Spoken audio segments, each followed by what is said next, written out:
रोग को शत्रु माना जा सकता है? नहीं माना जा सकता। रोग को शत्रु नहीं माना जा सकता, माना जा सकता। क्यों? क्योंकि हमारे स्वास्थ्य को, हमारी तंदुरुस्ती को वो क्या करता है? हर लेता है। नहीं हरता है। आप देखो, आपका कोई रोगी हो जाता है तो आप सब परेशान हो जाते हैं। तो रोग को शत्रु माना जा सकता है क्योंकि वो तंदुरुस्ती को हर लेता है। बदमाश को शत्रु माना जा सकता है क्योंकि वो क्या करता है? आपकी संपत्ति को क्या कर लेता है? लूट लेता है। जैसे रोग को शत्रु माना जा सकता है, ऐसे ही बदमाश को भी आप शत्रु मान सकते हैं। कातिल को दुश्मन माना जा सकता है क्योंकि वो क्या करता है? आपके प्राण हर लेता है।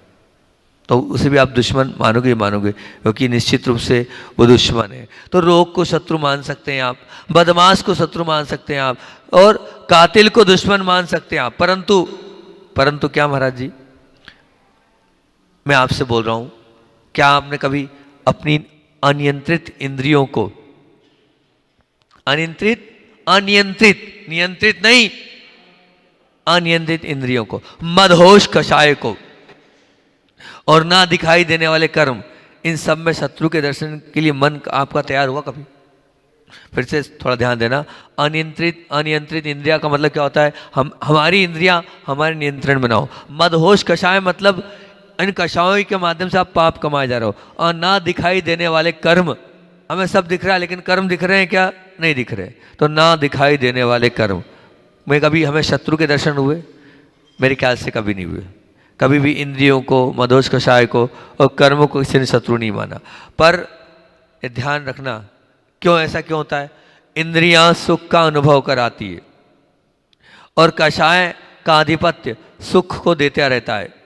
और कर्म जब श्रद्धा गमी नहीं है तो उन्हें दुश्मन हम माने कैसे? हम मानते ही नहीं कि कर्म के कारण हमें सब कुछ मिल रहा है। कोई मानता है ऐसा? यहाँ कोई ऐसी परमात्मा आत्मा है जो ये मानती कि मुझे ये सब कुछ जो मिला है कर्म के कारण मिला है? कोई ने आपको डांट दिया, चिल्ला दिया, मार दिया, मान लीजिए नुकसान हो गया, मान लीजिए बीमार हो गए, आप स्वीकार करते हो कर्म की देन है? कितने लोग हैं ये मानते हैं कि कर्म की देन है? तो इन सभी को ध्यान रखना। पूर्वाचार्य ने भाव शत्रु कहकर संबोधित किया है। कौन से शत्रु? भाव शत्रु, जो आत्मा के सद्गुण को लूट लेता है, जो आत्मा की समाधि को बिगाड़ देता है, जो आत्मा के दोषों का भाजन बनाकर दुर्गति में धकेल देता है, जो आत्मा को दुर्बुद्धि दुर्गस्त कर देता है, उन सबको भाव शत्रु का है। और निसंदेह इसमें क्या क्या है या भाव शत्रु कौन कौन से? द्रव्य शत्रु तो आपको दिख रहे हैं, आपका कोई कॉम्पिटिटर है वो आपका द्रव्य शत्रु। लेकिन भाव शत्रु कौन से? तो कहते भाव शत्रु है इंद्रिय, भाव शत्रु है कषाय, और भाव शत्रु हमारे कर्म, इनका समावेश होता है।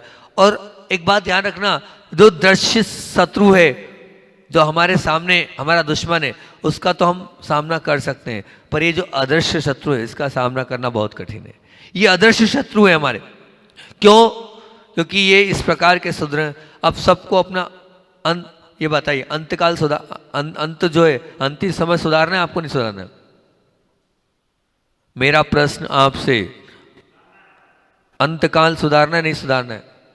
बोलो ना, है या ना? सुधारना है। दिव्य मरण पाना है या नहीं पाना है? दिव्य मरण पाना है या नहीं पाना है? पाना है। तो ध्यान रखना, अगर आपको अंतकाल सुधारना है और अगर दिव्य मरण पाना है तो मेरी बात को बहुत ध्यान से सुनना भैया, बहुत गौर करना। क्योंकि कचनार का रा क्या बोल रहा है? कचनार की जो परिभाषा अपन ने बनाई है, क्या बोल रहा है? कल्याण करना है, कर्तव्य करने वाले का ही कल्याण होता है।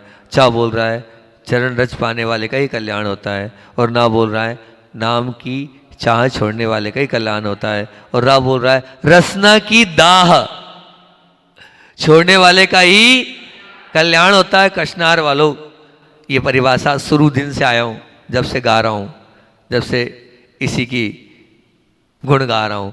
तो सुनो ध्यान से क्या कह रहा हूँ कि रसना की दाह छोड़ने का तात्पर्य क्या है? सबको अपना मरण सुधारना है। तो मरण सुधारने के लिए आहार की लेशा अत्यंत फीकी और दुबली करनी पड़ेगी, अन्यथा मन को उसी में रहने से आपकी समाधि नहीं होने वाली है। अगर आप अपना मरण सुधारना चाहते हो तो निश्चित मान के चलना सबसे पहले अपने आप को, अपने रसना इंद्रिय को जीतना हो। मैं आपसे एक बात पूछता हूँ, और वैसे प्रैक्टिकल बात मैं हमेशा इस चीज़ को सुनाता हूँ जब भी ये प्रकरण आता है। तो आपने ऐसी बहुत सारे, बहुत ध्यान से सुनना और जवाब देना मेरी बात का, बहुत काम की बात। आपने ऐसे बहुत सारे लोग देखे होंगे जिनको कान से सुनाई नहीं देता, मतलब जब ऐसा लगता है बुढ़ापा आ गया तो कान से सुनाई नहीं देता।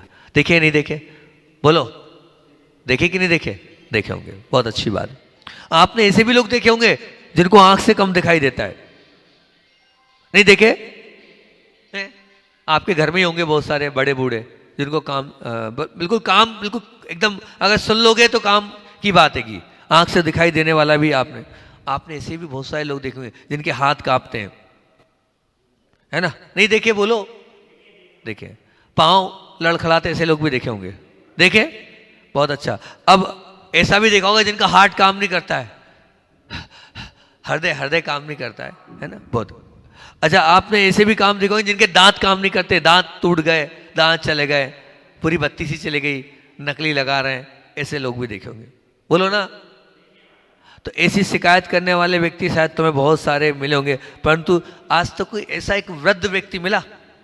ऐसे वृद्ध तो मिलेंगे कि कान से कम सुनाई दे रहा है, आंख से कम दिखाई दे रहा है, हाथ कांप रहे हैं, पैर लड़खड़ा रहे हैं, और हृदय भी काम नहीं कर रहा है, और दांत भी चले गए। पर ऐसी शिकायत करने वाले सैकड़ों हजारों लोग मिले होंगे, पर एक आध ऐसा कोई वृद्ध आज तक आपको मिला जो ये बोल रहा है जीभ पर शक्कर रखता हो तो स्वाद नहीं आता? एक आध मिला कि जब मैं जीभ पर नमक रखता हूं तो नमक लगता नहीं, जब जीभ पर मैं सब्जी रखता हूं तो उसमें तेज मिर्च का स्वाद तीखी लगती नहीं? ऐसा एक आध व्यक्ति मिला? बताओ, एक आध व्यक्ति मिला ऐसा कि दाल में नमक कम होने पर भी वो फीकी नहीं लगती? मेरे ख्याल से वो तो रिद्धिदारी मुनिराज ही हैं, उन्हीं को लगता होगा। बाकी तो ये वास्तविकता है कि बाकी सब इंद्रियों पर तो सबका फर्क पड़ता है, लेकिन रसना इंद्रिय ये क्या है? ये वास्तविकता यही बता रही कि शरीर के सभी उपांगों पर आयु का असर भले ही होता हो, परंतु जीव एक ऐसी इंद्रिय है जिस पर आयु का असर सर्वथा संभव है। बिल्कुल। यदि कोई इंद्र, बहुत ध्यान से सुनना आज का क्रीम कोटेशन, यदि कोई इंद्री जन्म के साथ प्रभावी ढंग से काम करने लगती है तो वह है जीव। वो क्या है? जीव। और यदि कोई इंद्री जीवन पर्यंत आखिरी समय तक प्रभावी तौर से काम करती है तो वो भी क्या है? जीव।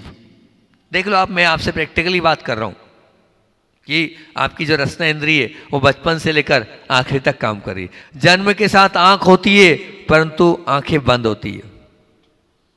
देख लो आप, बच्चा जन्म होता है तो क्या होता है? आंखें तो है लेकिन आंखें क्या है? बंद रहती है। कान खुले रहते हैं परंतु शब्द का बोध नहीं। कान तो खुले इस बच्चे के, लेकिन शब्द का बोध नहीं। पांव होते हैं पर चलने की क्षमता नहीं, पांव तो हैं, क्षमता नहीं। हाथ होते हैं पर आदान प्रदान की शक्ति नहीं। जिह्वा होती है परंतु बोलने की क्षमता नहीं। मन होता है परंतु स्मृति नहीं। मन भी है उसके पास पर स्मृति नहीं है उसके, परंतु जीव है, और रसना इंद्री वाली जीव है। स्वाद की अनुभूति तो एकदम व्यवस्थित होती है, एकदम अद्भुत बात है। बाल्य अवस्था में भी ले लो, युवा अवस्था में ले लो, पौड़ अवस्था में ले लो, और वृद्ध अवस्था में भी ले लो। चारों अवस्थाओं में कोई इंद्री है तो वह स्वाद इंद्री, रसना इंद्री, जिसको आप कह सकते हो कि जन्म लिया और आखिरी तक रसना इंद्री जैसी थी। कभी किसी को सुना रसना इंद्री को कोई बीमारी हुई? कभी रसना का इलाज हुआ कि भैया यार स्वाद जो है वो नहीं आता बुढ़ापे में, तो भैया डॉक्टर साहब जो है कुछ रसना में कोई गोली वोली देते हैं? कभी सुना? आंख का इलाज तो खूब कराया, कान का इलाज खूब कराया आपने, हाथ पैर का इलाज खूब कराया आपने, है ना? पर बाकी कभी किसी ने रसना का इलाज कराया क्या? है? रसना कैसी चीज है कि शुरू से लेके आखिरी तक वैसी ही बनी रहती है। और ऐसा सुनने में आता है जैसे जैसे उम्र बढ़ती वैसे वैसे रसना की लोलुपता और उल्टी बढ़ती जाती है।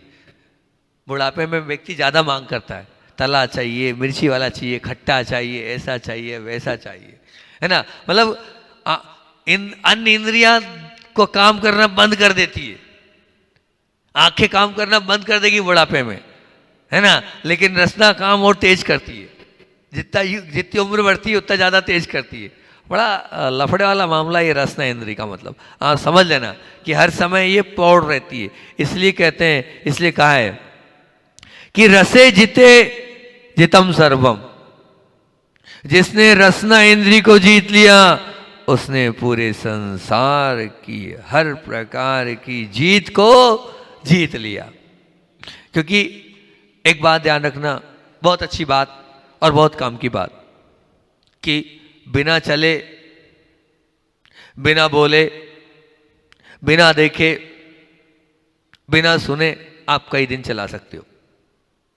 नहीं समझ में आई बात क्या बोल रहा हूं? कि बिना बोले, बिना चले, बिना देखे और बिना सुने आप कई दिन निकाल सकते हो, पर बिना खाए अधिक दिन निकालना शायद बहुत मुश्किल वाला मामला होता होगा।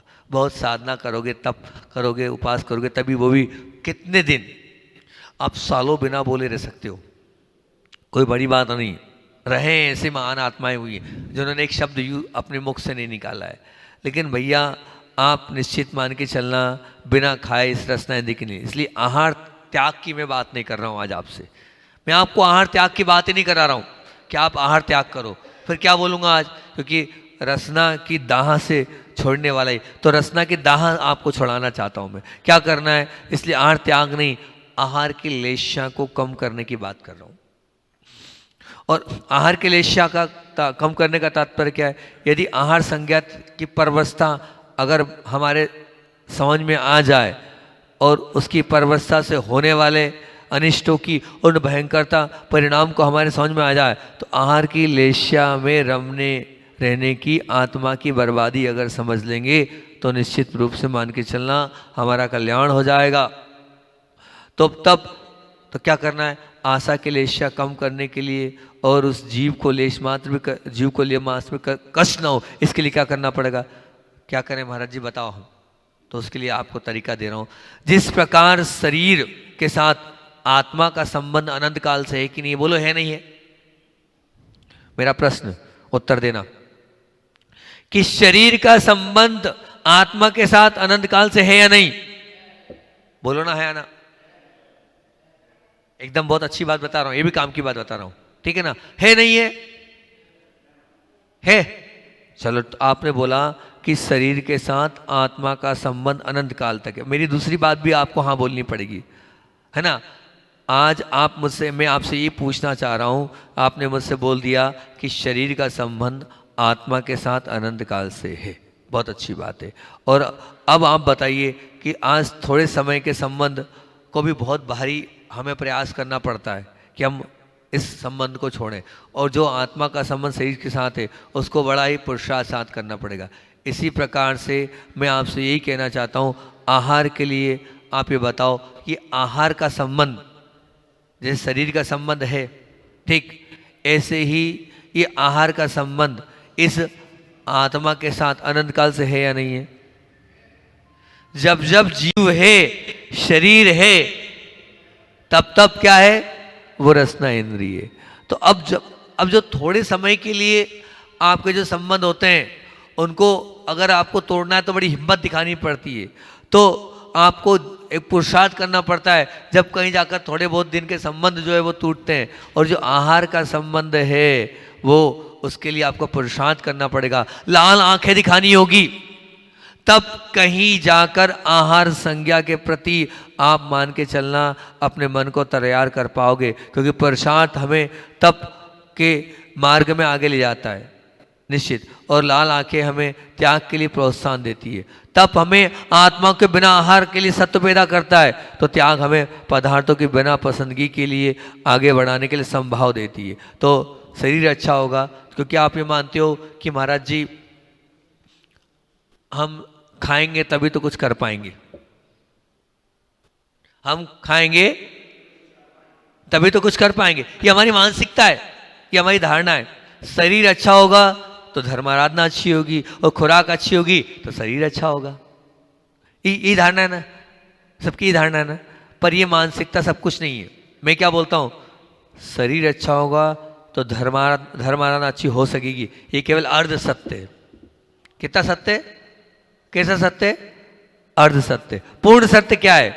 मन निर्मल होगा, सत्व प्रचंड होगा, आराधना के प्रति तीव्र लगन होगी और हमारे अंदर पाप भीरुता होगी तो धर्म आराधना अच्छे से होगी। ध्यान रखना, रुग्ण शरीर से भी लोगों ने धर्म ध्यान किया है। ये मत मानना कि नहीं होता है धर्म ध्यान, रुग्ण शरीर से भी धर्म ध्यान होता है। इसलिए अपने मन को अच्छे से तैयार करो। आज जितने भी अस्पताल भरे हैं वो ध्यान रखना खाने वालों से भरे हैं और पास करने वालों से अस्पताल नहीं भरे गए।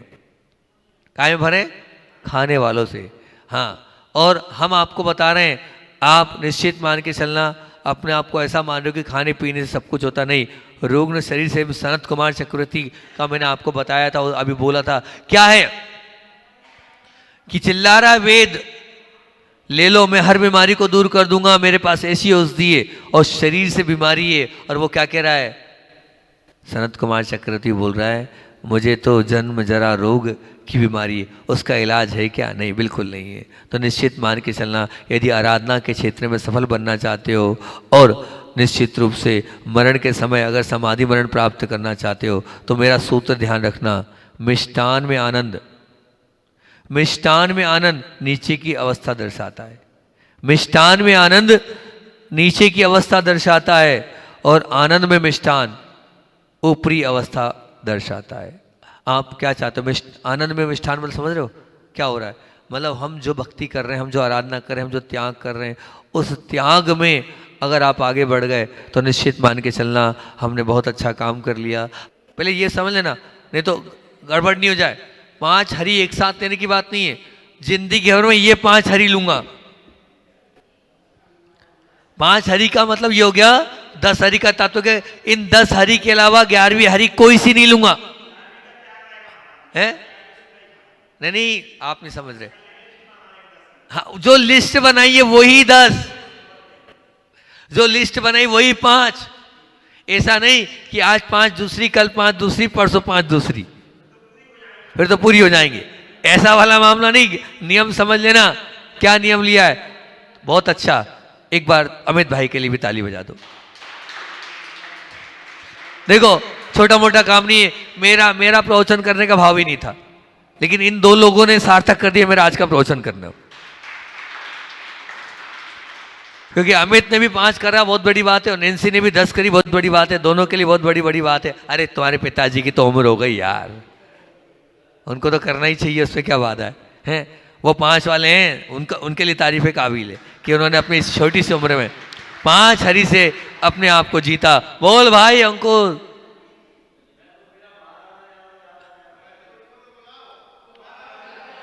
आजा आजा भैया आ जाओ। देखो मेरी बात सुनो, अपने आप करो तो ज़्यादा अच्छा है। मैं आपके पीछे पढ़ूं और आप करो। अपने अंदर से ग्लानि होनी चाहिए कि मुझे मेरा मरण सुधारना है और मुझे मेरा अंत सुधारना है, तो अभी से बांध लो।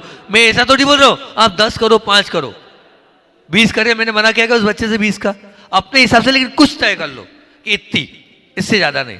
कुछ भी कर लो, वो कोई बाधा नहीं है, पर कर लो। कर लोगे तो अति उत्तम। अभी अभी अभी इतना, अभी अपन हरी पे चल रहे हैं। बोल भाई तेरी जितनी इच्छा उतना कर, तेरी जितनी इच्छा उतना कर। नहीं, अरे 100 करना क्या ज्यादा है? एक गिनती डाल दे, इतनी, इससे ज्यादा नहीं खाऊंगा मैं, क्या बात है? अगर इतना कर लोगे तो आनंद आ जाएगा।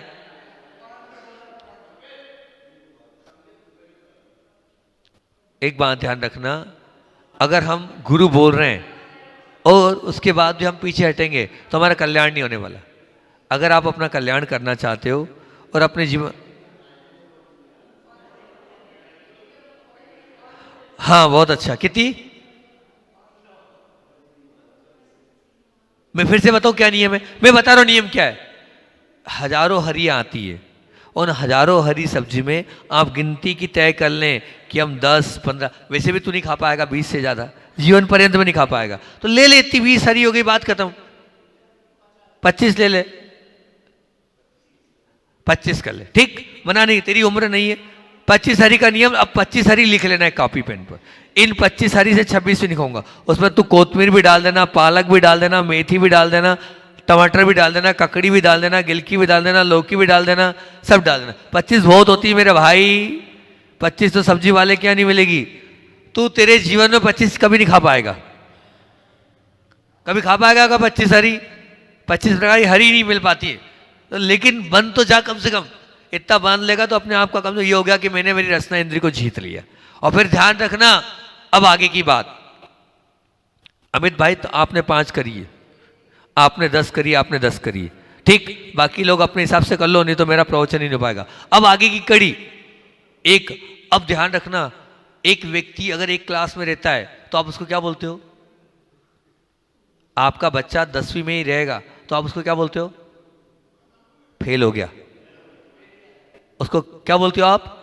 फेल हो गया। तो ध्यान रखना, आज की क्लास में 10 है, आज की क्लास में 5 है, धीरे धीरे करके इनको कम करते चलना आगे। अभी नहीं, 2 साल, 5 साल, 10 साल बाद 4 करना, तुम 9 करना, फिर 8 करना, फिर 7 करना, फिर 6 करना। जब अच्छे मौके मिले, जब जीवन में तुम्हें लगे कि बहुत बड़ी उपलब्धि हो गई मेरे जीवन में, ये मैं आपको तरीका दे रहा हूं। ऐसा कैसा? एक बालक को मैंने तरीका दिया, सुनना बहुत अच्छे से। उन्होंने पूछा, महाराज जी आपने हरी कैसे त्याग कर दी? मैंने कहा, गुरु जी को देख के त्याग करी। हमारे जो गुरु जी थे उनको देखा और वो हरी लेते ही नहीं है और हरि का नाम लेते हैं। तो जब हमने दीक्षा ली थी तभी से एक भाव बनाया था अमित भाई कि जैसी चर्या गुरु जी की है, जो त्याग गुरुदेव ने किया अपने जीवन पर्यंत, उसी के साथ मैं अपने जीवन को चलाऊंगा। ये भाव शुरू से था। तो जैसा उनका आहार की प्रक्रिया थी वैसी आहार की प्रक्रिया, जैसे उनके केशलोज का था, जो जो किया, हालांकि उनके जैसा तो अपन कर नहीं पाएंगे, पर प्रयास किया कि जैसा वो कर पाए वैसा अपन कर पाए, ठीक है ना। हो तो नहीं पाए उनके जैसे, ना हो पाएंगे उनके जैसे, वो कहाँ और हम कहाँ। लेकिन अब इसी प्रकार से मैंने भी त्याग किया। और जब मैंने एक भाई को बताया तो उसने भी हरी ली। हरी लेने के बाद अब पता क्या करता है, जैसे आप लोग कहते हो ना, ये हो जाएगा तो हम दर्शन करेंगे, ये हो जाएगा तो हम दान करेंगे। तो उस बच्चे ने क्या किया, अगर मैं मेरिट लिस्ट में आ गया तो 10 का 9 कर लूंगा, अगर मुझे इस उपलब्धि हो गई तो 9 की 8 कर लूंगा, मेरे जीवन में इसकी उपलब्धि हो गई तो 7 कर लूंगा।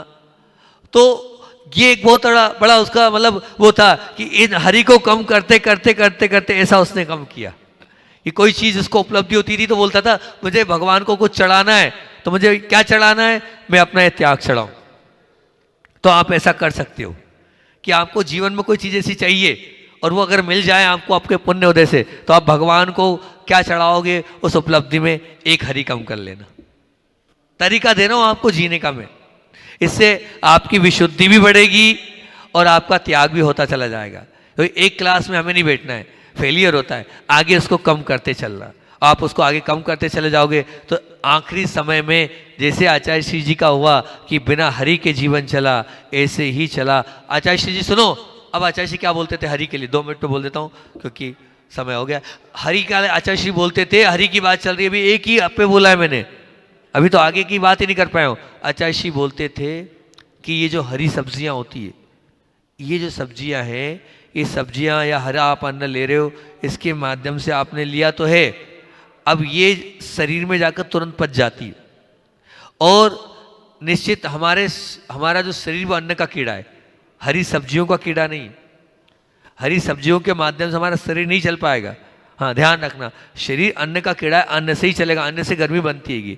इसलिए आप डरो मत कि हमने हरी नहीं ली तो हमारा क्या होगा, नहीं, आपका अपने आप अच्छा होता चले जाएगा। और इतना जरूर है कि लौकी को हमेशा बरकरार रखना। लौकी एक बहुत उत्तम वस्तु होती है जो निश्चित रूप से इसमें रहती है। और एक छूट और दे देता हूं मैं, कभी, क्योंकि देखो आपकी उम्र कम है की और क्योंकि मामला बिगड़े नहीं, आपको ऐसा लगता है औषधि रूप में, जिह्वा इंद्री के लिए नहीं, रसना इंद्री के लिए नहीं, खाने की लोलुपता में नहीं, अगर कोई वैद्य, कोई डॉक्टर, कोई हरी पत्ती बोलता हो, कोई अलग से औषधि बोलता हो, उसकी छूट 10 में या 5 में नहीं आएगी वो चीज, कभी कोई आएगी ही नहीं बीमारी, और आ गई और किसी वैद्य ने आपसे कुछ बोल दिया तो आप उसकी छूट दे रहा हूं मैं। उसके लिए आप हैरान परेशान नहीं होना, नहीं तो क्या होगा, मामला बिगड़ जाएगा ऐसे में, ठीक है ना। अब 5 ही है, अब हमारा हरि का त्याग है, ऐसा कट्टर नियम में नहीं दे रहा हूं आपको, ठीक। अभी बहुत बड़ा जीवन है और बहुत बड़ी सिर्फ रसना इंद्री के लिए मेरी गिनती हैगी, पर स्वास्थ्य के हेतु मैं कुछ उसको श्वास के लिए मैं कर भी सकता हूँ, उसके लिए मैं छूट दे रहा हूँ। ये एक मात्र अभी मैंने हरि के लिए बोला, ऐसे ही प्रकार से आप प्रत्येक में डाल लेना। इतने प्रकार के मीठे होते हैं, इतने प्रकार के नमकीन होते हैं, इतने प्रकार के अन्न होते हैं, है ना, इतनी प्रकार की दालें होती है, इतने प्रकार के जो जो होते हैं, उसको आप कम से कम अगर रसना इंद्रिय को जीतना है तो धीरे धीरे धीरे करके उसकी एक सीमा बना लें। उसकी सीमा बना लोगे तो निश्चित मान के चलना अपने आप को जो है रसना की दाह छोड़ने वाले के कल्याण होता है। अगर आप कल्याण करना चाहते हो तो इस रसना की दाह छोड़ो, और रसना की दाह छोड़कर अपनी जो है आप कंडीशन तैयार कर लोगे तो बहुत अच्छी बात है। लेकिन वो कंडीशन धीरे धीरे धीरे अंत समय तक क्या करना, पूरी खत्म कर देना। और अंत समय तक तो कहाँ तक आ जाना, जल तक आ जाना। ये एक बहुत बड़ा गेम है, एक बहुत बड़ा खेल है, अपने जीवन का खेल।